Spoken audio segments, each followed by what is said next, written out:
এবার প্রকাশ্যে এলো ওসমান হাদি হত্যা মামলার অন্যতম আসামি ফয়সাল করিম মাসুদ। ধরাছোঁয়ার বাইরে থাকা ফয়সাল দুবাই আছেন দাবি করে সেখান থেকেই দিয়েছেন ভিডিও বার্তা। আর সেই ভিডিও বার্তায় বেরিয়ে এসেছে চাঞ্চল্যকর তথ্য। ভিডিওতে তিনি হত্যাকাণ্ড সংক্রান্ত নিজের অবস্থান তুলে ধরেছেন। ফয়সালের বিভিন্ন দাবির সত্যতা নিয়ে জনমনে তৈরি হওয়া কৌতূহল ও বিভ্রান্তি পর্যালোচনা করে ফ্যাক্ট চেকিং প্রতিষ্ঠান দ্য ডিসেন্ট একটি প্রতিবেদন প্রকাশ করেছে।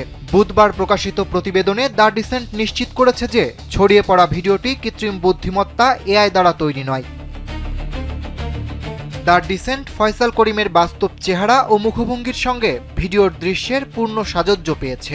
এছাড়া ভিডিওর ব্যাকগ্রাউন্ড নয়েজ বিশ্লেষণ এবং 4টি নির্ভরযোগ্য এআই যাচাই টুল ব্যবহার করে ভিডিওর সত্যতা নিশ্চিত করা হয়েছে। তবে ভিডিওর কিছু ফ্রেম ফয়সালের থুতনির দাড়ি অদৃশ্য হওয়া প্রসঙ্গে দ্য ডিসেন্ট বলছে এটি ভিডিও রেকর্ড করার সময় ব্যবহৃত কোনো ফিল্টারের প্রভাব।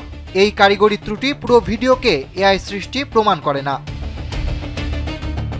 ভিডিওতে ফয়সাল নিজেকে বর্তমানে দুবাই অবস্থানকারী বলে দাবি করেছেন। তবে দ্য ডিসেন্ট বলছে কেবল এই ভিডিওর মাধ্যমে তার ভৌগোলিক অবস্থান নিশ্চিত করা সম্ভব নয়। ফয়সাল তার দাবির সপক্ষে মৌখিক বক্তব্য ছাড়া অন্য কোনো প্রমাণ উপস্থাপন করেননি। ভিডিওতে ফয়সাল করিম দাবি করেন হাদি হত্যার সময় ব্যবহৃত মোটরসাইকেলে তিনি ছিলেন না। তবে দ্য ডিসেন্ট এই দাবিকে সরাসরি মিথ্যা হিসেবে চিহ্নিত করেছে। প্রতিষ্ঠানটির আগের বিশ্লেষণ এবং আইন শৃঙ্খলা বাহিনীর তদন্তে নিশ্চিত হওয়া গেছে মোটরসাইকেলের পেছনে বসে থাকা ফয়সাল করিমই গুলি চালিয়েছিলেন এবং চালকের আসনে ছিলেন তার সহযোগী আলমগীর শেখ। দেশের শীর্ষ গণমাধ্যমগুলোতে এই তথ্য প্রমাণসহ প্রকাশিত হয়েছে। গত 12 ডিসেম্বর দুপুর আনুমানিক 2টা 20 মিনিটে পল্টন থানার বক্স কালভার্ট রোডে হামলার শিকার হন শরীফ ওসমান হাদি।